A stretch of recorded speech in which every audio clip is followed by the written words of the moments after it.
নজর রাখবো পরবর্তী সংবাদে। সাম্প্রতিককালে রাজ্যে শিশু এবং মহিলা নিখোঁজের ঘটনা একের পর এক উঠে আসছে, আর যাকে ঘিরে এক প্রকার আতঙ্ক ছড়িয়েছে সর্বত্র। তবে সব থেকে বেশি যে বিষয়টা পরিলক্ষিত হচ্ছে তা হচ্ছে সোশ্যাল মিডিয়া জুড়ে এক প্রকার আতঙ্ক এবং গুজব। আতঙ্ক ছড়ালে এবার ব্যবস্থা নেবার হুঁশিয়ারি রয়েছে পুলিশের।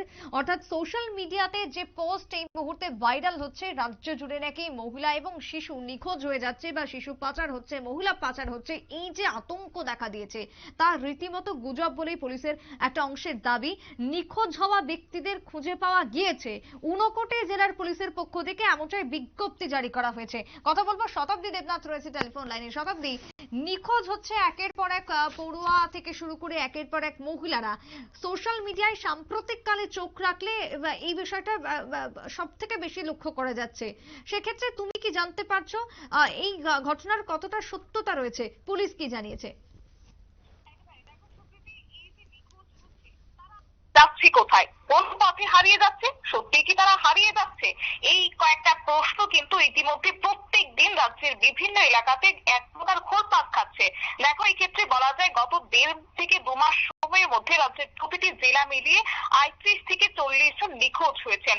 আর এই সংখ্যাটি যদিও কিন্তু এক প্রকার বাড়তে শুরু করেছে, যেটা আমরা কোভিড এর সময় আমরা লক্ষ্য করেছিলাম যে কোভিড আক্রান্তের সংখ্যা একদিন যেটা লক্ষ্য করা যাচ্ছে, পরের দিন তা আরো বাড়তে শুরু করেছে। ঠিক একই চিত্র এখন এবার না এই নিখোঁজের ক্ষেত্রে লক্ষ্য করা যাচ্ছে।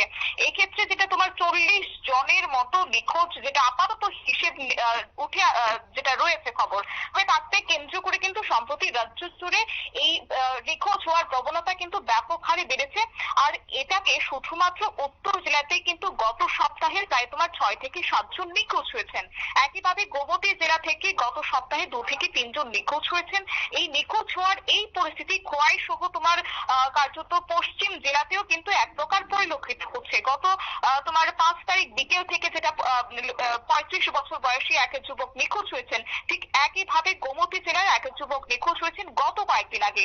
ঠিক তারই পরিপ্রেক্ষিতে কাঞ্চনপুরের বিরাজ বিশ্বাস গত কয়েকদিন আগে তার নিজের বাড়ি থেকে নিখোঁজ হয়েছেন। পাশাপাশি ৫১ বছর বয়সী কুমারঘাটের উজান দুধপুর এলাকার নাগরিক বেনু মাধব ধর নামের এক ব্যক্তি নিখোঁজ হয়েছেন।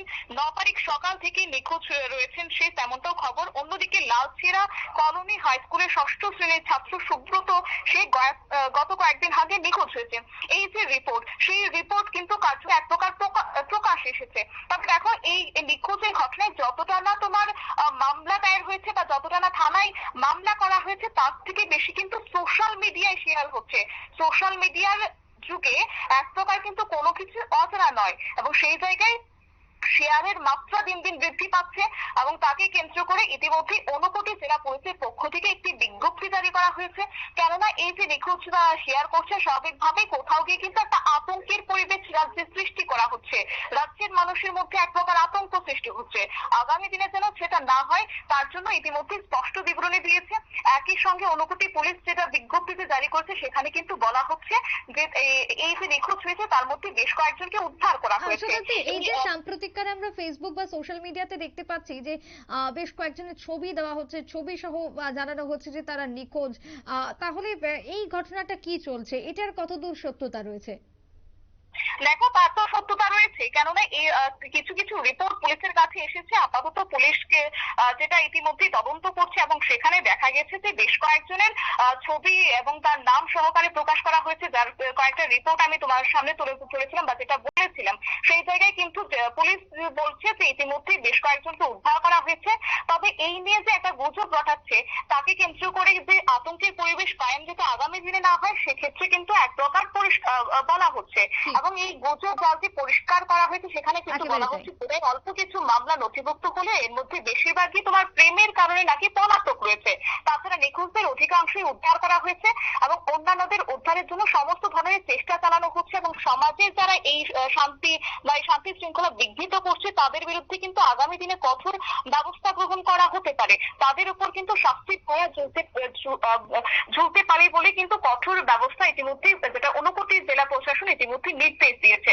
কেননা স্বাভাবিকভাবেই বলা যায় সাম্প্রতিককালে একেবারে তাই, অনেক ধন্যবাদ শতাব্দী তোমায়। আমরা কথা বলছিলাম, আমাদের প্রতিনিধি শতাব্দী দেবনাথ ছিলেন। তবে যে আতঙ্ক তৈরি হয়েছে, যে আতঙ্ক দেখা দিচ্ছে বর্তমান সময়ে দাঁড়িয়ে, তা এক প্রকার আতঙ্কিত না হতেই নির্দেশ প্রশাসনের পক্ষ থেকে। ঊনকোটি জেলার পুলিশ জানিয়ে দিয়েছে বিজ্ঞপ্তিতে যে উদ্ধার করা হয়েছে এখনো পর্যন্ত অধিকাংশকেই সে খবরই জানিয়েছে। সুতরাং আতঙ্কিত হওয়ার কোনো কারণ নেই এবং ভুয়ো খবর ছড়ানোর জন্য এক প্রকার নিষেধাজ্ঞা জারি করা হচ্ছে। এখনকার মতো সংবাদ এখানেই শেষ করব। পরবর্তী নিউজ আপডেট দেখার জন্য চোখ রাখবেন শুধুমাত্র নিউজ ভ্যানগাড়ির পর্দায়। নমস্কার।